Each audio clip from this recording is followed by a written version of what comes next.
pour me prendre. Ils ont tendu des filets sous mes pieds. Et toi, Éternel, tu connais tous leurs complots pour me faire mourir. Ne pardonne pas leur iniquité. N'efface pas leurs péchés de devant toi. Qu'ils soient renversés en ta présence. Agis contre eux au temps de ta colère. Jérémie, chapitre 19. Ainsi a parlé l'Éternel. Va, achète d'un potier un vase de terre, et prends avec toi des anciens du peuple et des anciens des sacrificateurs. Rends-toi dans la vallée de Ben Hinnom, qui est à l'entrée de la porte de la poterie, et là, tu publieras les paroles que je te dirai. Tu diras, écoutez la parole de l'Éternel, roi de Juda, et vous, habitants de Jérusalem. Ainsi parle l'Éternel des armées, le Dieu d'Israël. Voici, je vais faire venir sur ce lieu un malheur qui étourdira les oreilles de quiconque en entendra parler. Ils m'ont abandonné, ils ont profané ce lieu, ils y ont offert de l'encens à d'autres dieux, que ne connaissaient ni eux, ni leurs pères, ni les rois de Juda, et ils ont rempli ce lieu de sang innocent.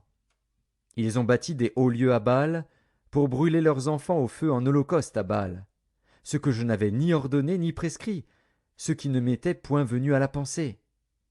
C'est pourquoi voici, les jours viennent, dit l'Éternel, où ce lieu ne sera plus appelé Tophet et vallée de Ben Hinnom, mais où on l'appellera vallée du carnage. J'anéantirai dans ce lieu le conseil de Juda et de Jérusalem.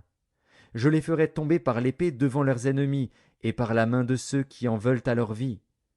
Je donnerai leurs cadavres en pâture aux oiseaux du ciel et aux bêtes de la terre. Je ferai de cette ville un objet de désolation et de moquerie. Tous ceux qui passeront près d'elle seront dans l'étonnement et siffleront sur toutes ses plaies. Je leur ferai manger la chair de leurs fils et la chair de leurs filles, et les uns mangeront la chair des autres, au milieu de l'angoisse et de la détresse, où les réduiront leurs ennemis et ceux qui en veulent à leur vie. Tu briseras ensuite le vase, sous les yeux des hommes qui seront allés avec toi. Et tu leur diras, ainsi parle l'Éternel des armées, c'est ainsi que je briserai ce peuple et cette ville, comme on brise un vase de potier, sans qu'il puisse être rétabli. Et l'on enterrera les morts à Tophet par défaut de place pour enterrer. C'est ainsi que je ferai à ce lieu, dit l'Éternel, et à ses habitants, et je rendrai cette ville semblable à Tophet. Les maisons de Jérusalem et les maisons des rois de Juda seront impures comme le lieu de Tophet, toutes les maisons sur les toits desquelles on offrait de l'encens à toute l'armée des cieux, et on faisait des libations à d'autres dieux. Jérémie revint de Tophet, où l'Éternel l'avait envoyé prophétiser. Puis il se tint dans le parvis de la maison de l'Éternel, et il dit à tout le peuple, ainsi parle l'Éternel des armées, le Dieu d'Israël. Voici, je vais faire venir sur cette ville et sur toutes les villes qui dépendent d'elle tous les malheurs que je lui ai prédits, parce qu'ils ont raidi leur cou, pour ne point écouter mes paroles. Jérémie, chapitre 2. La parole de l'Éternel me fut adressée en ces mots. Va, et crie aux oreilles de Jérusalem. Ainsi parle l'Éternel. Je me souviens de ton amour lorsque tu étais jeune, de ton affection lorsque tu étais fiancé, quand tu me suivais au désert, dans une terre inculte. Israël était consacré à l'Éternel, il était les prémices de son revenu. Tous ceux qui en mangeaient se rendaient coupables, et le malheur fondait sur eux, dit l'Éternel. Écoutez la parole de l'Éternel, maison de Jacob, et vous toutes, famille de la maison d'Israël. Ainsi parle l'Éternel. Quelle iniquité vos pères ont-ils trouvée en moi, pour s'éloigner de moi, et pour aller après des choses de néant, et n'être eux-mêmes que néant? Ils n'ont pas dit, où est l'Éternel, qui nous a fait monter du pays d'Égypte, qui nous a conduits dans le désert, dans une terre aride et pleine de fosses, dans une terre où règne la sécheresse et l'ombre de la mort, dans une terre par où personne ne passe et où n'habite aucun homme?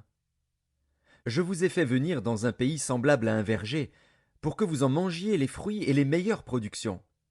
Mais vous êtes venus, et vous avez souillé mon pays, et vous avez fait de mon héritage une abomination.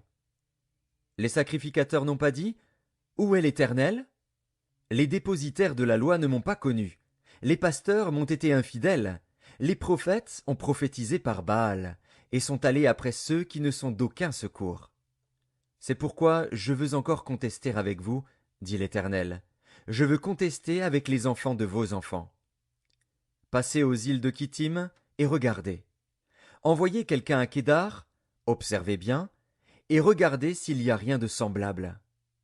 Y a-t-il une nation qui change ses dieux, quoiqu'ils ne soient pas des dieux? Et mon peuple a changé sa gloire contre ce qui n'est d'aucun secours. Cieux, soyez étonnés de cela. Frémissez d'épouvante et d'horreur, dit l'Éternel. Car mon peuple a commis un double péché. Ils m'ont abandonné, moi qui suis une source d'eau vive, pour se creuser des citernes crevassées, qui ne retiennent pas l'eau.